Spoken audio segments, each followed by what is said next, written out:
TV 999 news కి స్వాగతం.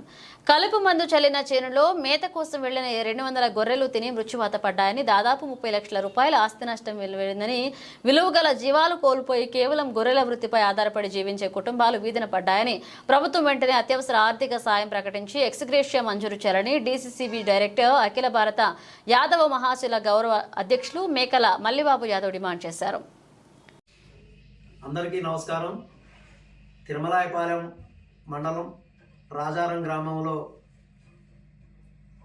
ఒక రైతు తన పెసర చేలో కలుపు మందు కొడితే 300 గొర్రెలు మేసి 200 పైగా గొర్రెలు చనిపోవడం జరిగింది. వాళ్ళంతా కూడా గొర్రెల పెంపకందారుల మీద ఆధారపడి బతికేటువంటి వాళ్ళు ఇవాళ జీవనాధారం కోల్పోయారు. వాళ్ళకి తక్షణ అత్యవసర ఆర్థిక సహాయాన్ని ప్రకటించాలని చెప్పి ప్రభుత్వాన్ని కోరుతా ఉన్నాం. మరి అదేవిధంగా గత ప్రభుత్వంలో వైఎస్ రాజశేఖర రెడ్డి గారు మరి గొర్రెలకు ఇన్సూరెన్స్ చేశారు. బీమా చేయండి, ధీమాగా ఉండండి అని మరి గొర్రెలు చనిపోతే ఎక్స్గ్రేషియా ఇవ్వడం జరిగింది. గొర్రెల కాపరుడు చనిపోతే ₹1,00,000 ఎక్స్గ్రేషియా ఇవ్వడం జరిగింది.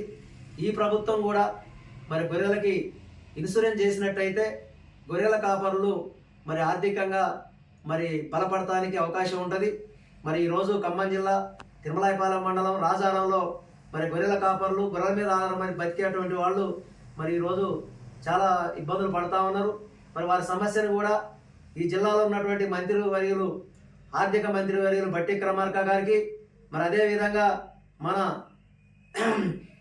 వ్యవసాయ శాఖ మంత్రివర్యులు తుమ్మల నాగేశ్వరరావు గారికి, మరియు మన యొక్క అందరి అభిమాని అన్న అంటే నేనున్నా అని మరి ఎవరికి ఆపద వచ్చినా మన ఆపదను తన ఆపదగా భావించి మరి అందరి సమస్యలు పరిష్కరిస్తున్నటువంటి పొంగిలేటి సీనన్న దృష్టిలో కూడా పెట్టి మరి రాజారంలో గొర్రెల పెంపకందారుల సమస్యల కోసం మరి కలెక్టర్ గారికి, జేడీ గారి దృష్టిలో కూడా పెట్టి వాళ్ళ సమస్యల పరిష్కారం కోసం ఖమ్మం జిల్లా గొర్రెల పెంపకందారుల తరఫున, అఖిల భారత యాదవ మహాసభ తరఫున మరి వాళ్ళ సమస్యల పరిష్కారం కోసం అధికారులు కలిసి వినతి పత్రాలు ఇచ్చి మరి వాళ్ళ తరఫున నిలబడి వస్తామని చెప్పి ఈ సందర్భంగా తెలియజేస్తాము.